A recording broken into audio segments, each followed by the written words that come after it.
Nous en sommes donc au 141e cours du Sefer Shemirat Halashon. Même lorsqu'on a été soi-même témoin d'une situation donnée, on doit éviter de conclure hâtivement qu'une personne a apporté préjudice à une autre ou s'apprête à le faire. Ça aussi, c'est une chose difficile à comprendre, comme on l'expliquait dans le précédent cours. Souvent, on agit avec nos sens. On a donc l'impression, on n'a pas simplement l'impression, on a l'impression d'être sûr. On est sûr de la situation.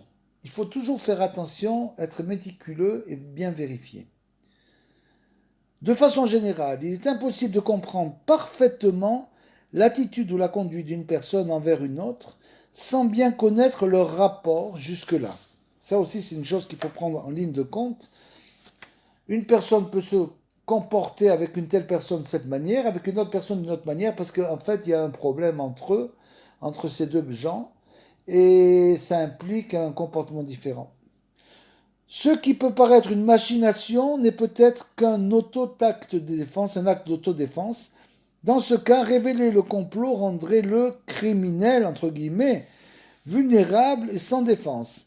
Alors que c'est lui la véritable victime. C'est-à-dire qu'en fait, elle se comporte comme ça parce que cette personne-là lui a fait du mal, donc elle se protège et nous on a l'impression que c'est elle qui est l'attaquant en quelque sorte.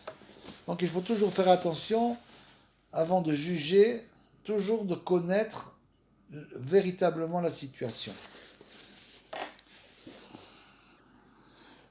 Le mécontentement, Nirganout, est encore une cause de la Shonara, comme il est dit, Ve tirgenu be'elokechem, ve tomru be'sinat Hashem itanu, comme ça s'est passé dans, c'est Moshe qui rapporte ça dans Devarim, 1,17, quand bien sûr ils sont sortis dans le désert, ils ont dit, vous murmurâmes dans votre tente et dites, c'est par haine pour nous que Dieu nous a fait sortir d'Égypte, pour nous noyer dans la mer, nous faire mourir de faim, nous faire mourir de soif, etc.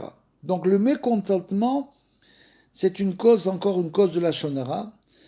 Il y a des gens qui ne cessent pas de se plaindre, trouvent des défauts à tout et critiquent les faits et gestes de toute leur connaissance, même si celles-ci sont parfaitement honnêtes et ne leur ont causé aucun tort.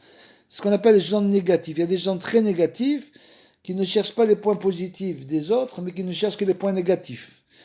La seule manière de traiter ce problème, c'est de s'écarter de ces gens-là. C'est chacun a son libre arbitre, chacun décide de quelle manière il doit mener sa vie, et c'est impossible de transformer une personne négative en positive. Ça doit être une prise de conscience pour elle, et elle doit, à travers sa recherche, se transformer. Si elle ne fait pas de recherche, elle ne va pas transformer. Ce n'est pas nous qui avons le pouvoir de la transformer. Donc ces gens-là, qui ne cessent de se plaindre, qui trouvent des défauts à tous et critiquent les faits et gestes de toutes leurs connaissances, même si celles-ci sont parfaitement honnêtes et n'ont leur causé aucun tort, donc il faut se séparer de ces gens-là. Ces perpétuels mécontents n'accordent jamais le bénéfice du doute à leurs semblables. Le Chafetz Chaim est encore plus difficile. Il nous dit, pour eux, chaque méprise est une offense préméditée et chaque geste est un crime délibéré. C'est-à-dire qu'ils ont l'impression que tout le monde leur veut du mal. Alors que c'est totalement faux. Comme on dit, tu vois le monde à ton image. Si toi tu es négatif, tu vois tout négatif. Quiconque est affligé par ce terrible défaut dira continuellement du Lachon Hara. Tout ce que les autres disent ou font est intentionnellement dirigé contre lui. Pour se débarrasser de ce défaut, bien sûr, si on peut essayer d'une manière ou d'une autre de les aider quand même, pour donc se débarrasser de ce défaut,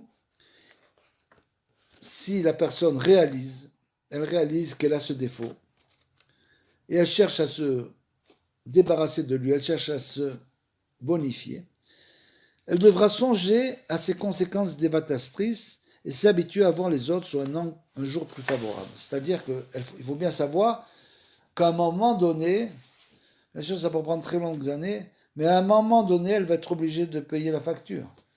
Si cette personne est toujours négative avec les autres, à un moment donné, ça va revenir dessus. Donc si elle prend conscience de cela, à la suite d'une épreuve ou d'un problème, à ce moment-là, elle doit réaliser ce qu'elle fait, réaliser les conséquences de tout ce qu'elle fait ou tout ce qu'elle dit, et commencer à voir les autres sous un autre jour.